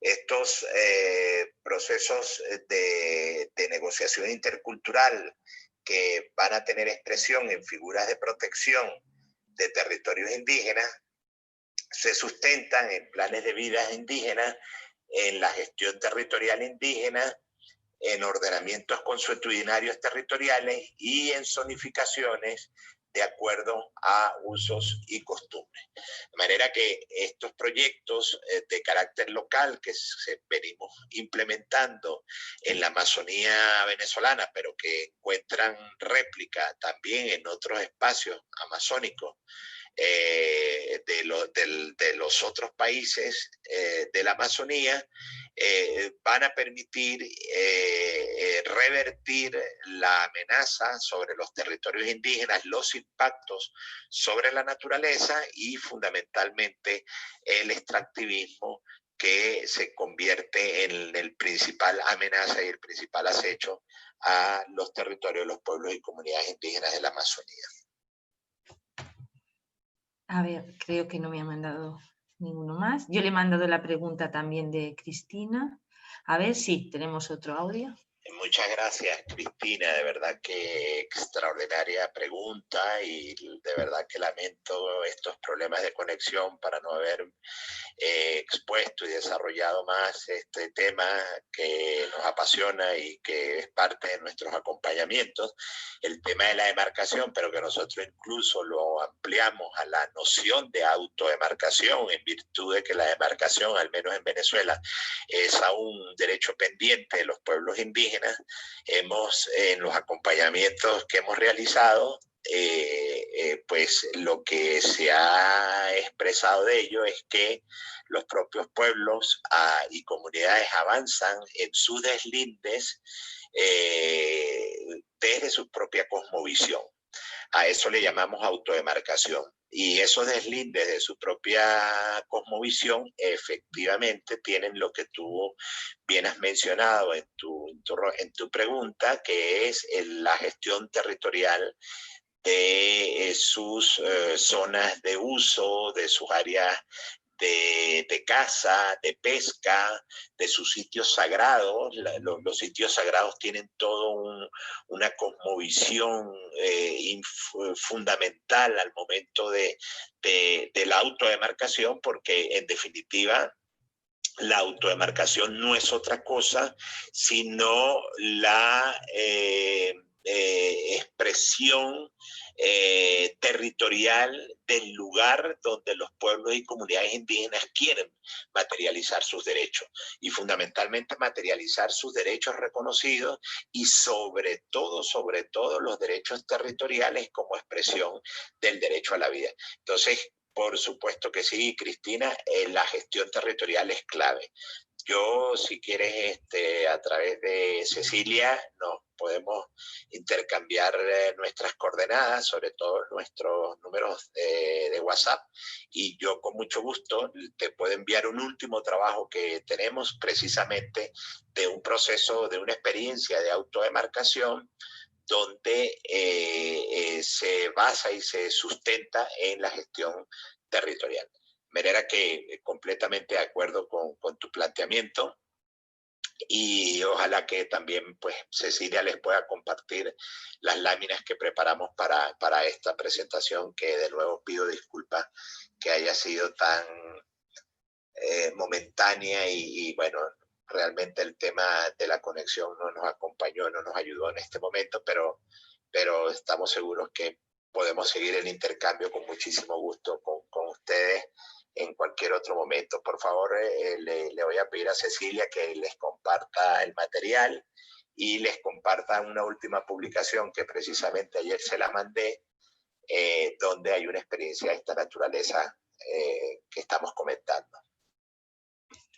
Ahora pasaré, mientras vamos concluyendo, voy pasando, es que lo había compartido, pero claro, como el pobre Vladimir no podía exponer como lo tenía preparado, pues entonces no lo había pasado, pero ahora os lo voy pasando mientras vamos concluyendo, para que así lo veáis, y quedará en la grabación y después quien quiera lo puede ver más tranquilamente, y después os compartiré la publicación.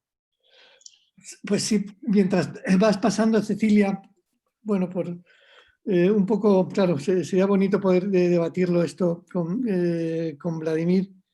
Y es que yo soy un poquitín, no escéptico, pero soy prudente con el uso de este tipo de metodologías participativas para la gestión territorial y en general para todo. O sea, estoy encontrando que muchas veces pues, los mapas parlantes que se hacen en estas metodologías participativas,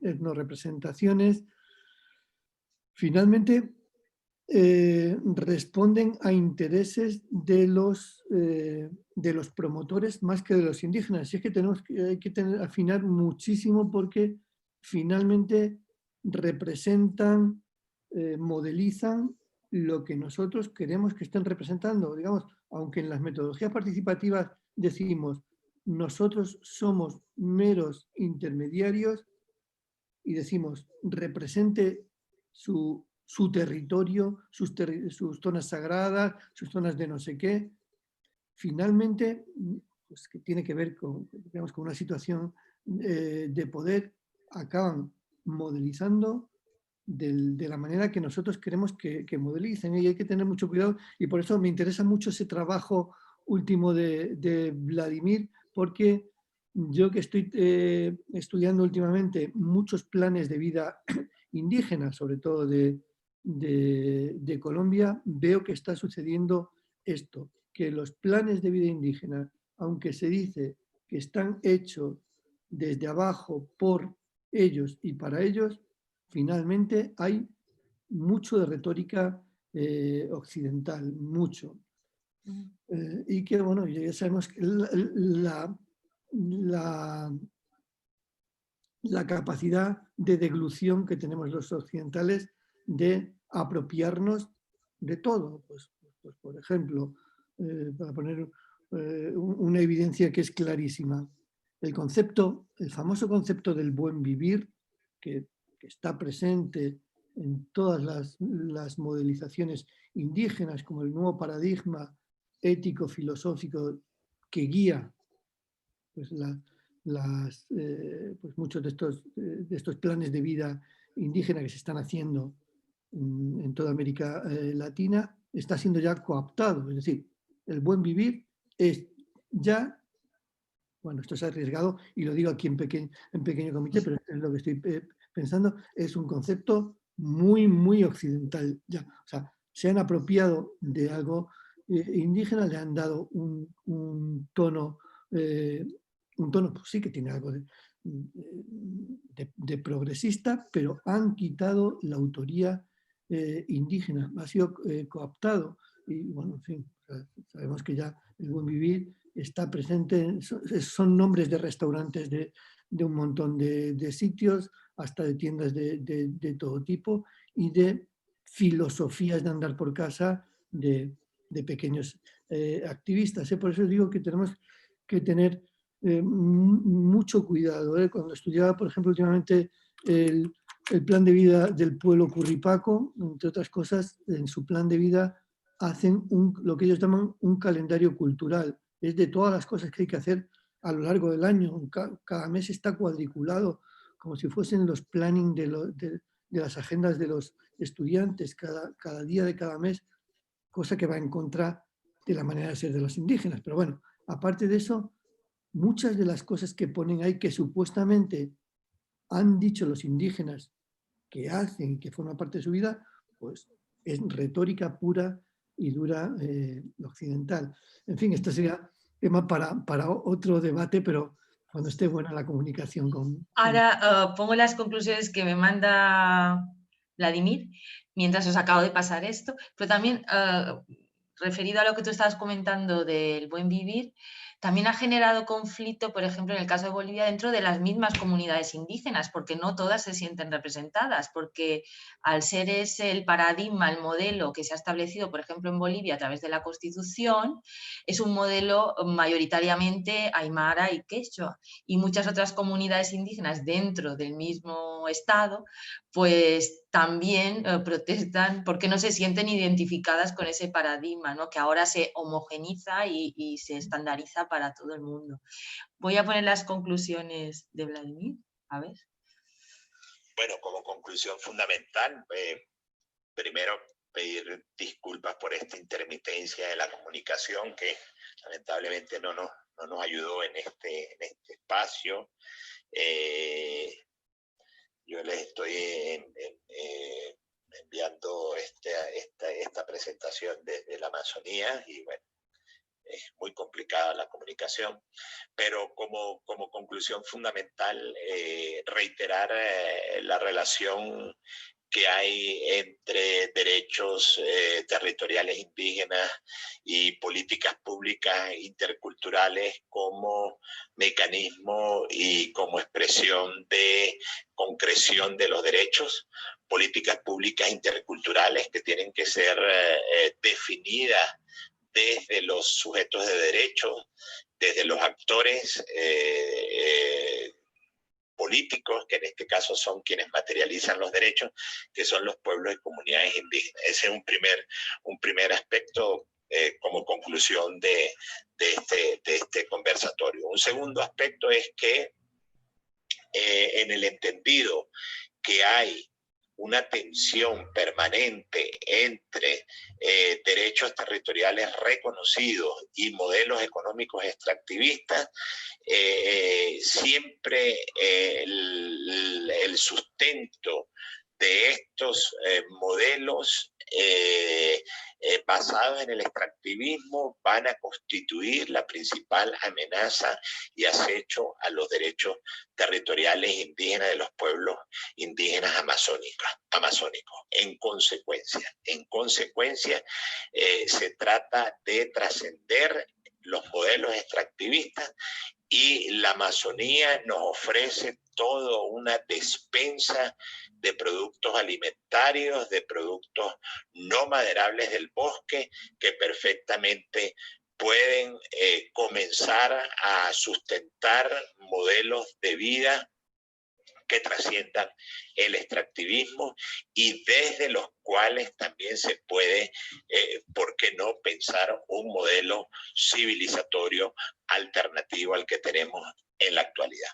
Entonces, las experiencias locales apuntan a que es perfectamente factible trascender el modelo civilizatorio actual basado en el extractivismo por un nuevo modelo que se sustente en la preservación de la Amazonía, en la conservación de las principales culturas amazónicas, pero fundamentalmente en un contexto también de procesos socioproductivos que se sustenten en la sustentabilidad del bosque y sobre todo en la utilización de productos no maderables del bosque. Y un último aspecto tiene que ver con los pueblos aislados en contacto inicial. Nosotros hemos insistido en la importancia de desarrollar áreas de protección, de zonas de amortiguamiento, donde se preserve la libre determinación de estos pueblos de mantenerse en las condiciones en que ellos así lo han determinado, es decir, en contacto inicial o en aislamiento voluntario. Y para ello deben de desarrollarse medidas también legislativas, procesos también de demarcación en los cuales se preserven las áreas de influencia de estos pueblos no contactados, que así lo han decidido de acuerdo al derecho al libre desenvolvimiento reconocido en la Declaración Universal de Derechos Humanos o el derecho a la libre determinación reconocido en la Declaración de Derechos de los Pueblos Indígenas. En este sentido, estas áreas de amortiguamiento y estas figuras de protección deben de salvaguardar las áreas de presencia de estos pueblos, que es fundamentalmente la selva nublada, el bosque primario y las cabeceras de los ríos y las principales cuencas hidrográficas que nutren a la Amazonía, a la cuenca amazónica. Creo que son las principales conclusiones que podría aportar a este seminario y de nuevo mil disculpas por no haberme podido conectar como hubiese querido.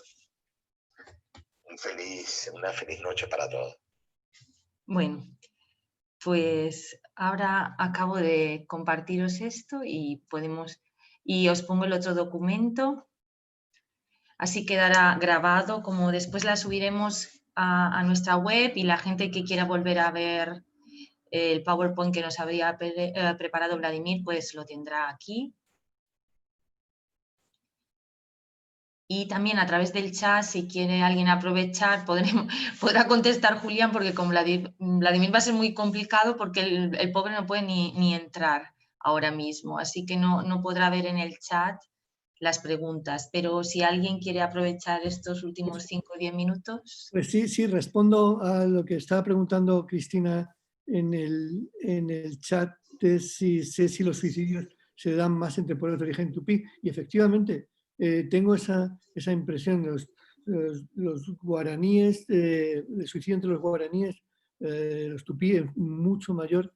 Está siendo más frecuente, parece ser, también en las partes altas de la Amazonía, ¿no? Pero sí, no sé si es que eso lo habías intuido o lo habías leído, Cristina, pero efectivamente mi sensación es que las evidencias que tengo es que los pueblos de origen tupí guaraní es mucho más intenso los suicidios, sí. La zona esta de contacto Brasil con Paraguay especialmente. No sé, Julián, yo no puedo ver el chat ahora mientras comparto, sí. Pero si ves tú alguna pregunta más, ahora os compartiré el otro documento, ahora cuando acabe esto, para que quede registrado. No sé si alguien ha hecho alguna pregunta más. No, comenta que Cristina esto que estudio sobre su retorno al origen, sí, pues que tiene que ver las cosas que yo he leído con el tipo de soledad que está generando la desforestación especialmente intensa en esa zona. Este es el documento que decía Vladimir, ¿lo podéis ver? ¿Lo estáis viendo? ¿Sí? Hay una pregunta de Ramona más arriba, voy a ver. A ver. Sí, Ramona. Pregunta que, además de la dramática situación de vulnerabilidad, ¿juegan estos pueblos un papel de protección frente a la expoliación de la Amazonía? ¿Su desaparición podría llevar a una definitiva destrucción del territorio? En ese sentido, de si la supervivencia de estos pueblos también depende de la supervivencia de la Amazonía, pienso que las consecuencias de nuestras sociedades, pienso que las conciencias de nuestras sociedades se mueven más por intereses ecológicos que humanos. Bueno, yo creo que la respuesta a esa equivalencia es sí, la destrucción de los pueblos indígenas lleva aparejada necesariamente la destrucción de la Amazonía, eso está clarísimo. Y a la inversa es evidente que también, es decir, sin Amazonía encontraríamos, digamos, pueblos desestructurados en zonas urbanas, es decir, que se precisan, como no puede ser de otra manera, el territorio es la vida, ¿no? Julián, ¿se puede ver el documento compartido? ¿Lo Sí, estáis viendo? Vale. Si, así podéis tomar nota y seguramente debe estar disponible. Vladimir también tiene un blog en el que suele poner todas sus publicaciones, no ha podido decirlo, pero si ponéis en internet blog Vladimir Aguilar Castro os va a salir enseguida. Entonces, seguramente está también ahí ya subido. Voy a dejar de compartir porque así puedo ver. Vale, ahora sí puedo ver el chat. Vale, pues nada, si no hay más preguntas. Pues nada, muchísimas gracias, Cecilia, a todos los del IAI. Gracias, Vladimir. Gracias, Sí. Cristina. Vladimir, pues seguramente ha estado estas 2 horas con pena en el alma porque Sí. con lo que le gusta debatir y participar, bueno, pues finalmente como buen venezolano se ha buscado las mañas para poder hacernos llegar su voz, aunque haya sido de esta manera. Sí. Ha sido una lástima porque además le hacía mucha ilusión a Vladimir hacer este conversatorio contigo, Julián. Y nada, pero bueno, más o menos lo hemos podido hacer y bueno, esperamos que en otra ocasión podamos repetirlo. Muchísimas gracias a ti, muchísimas gracias a Vladimir, a Cristina por su intervención.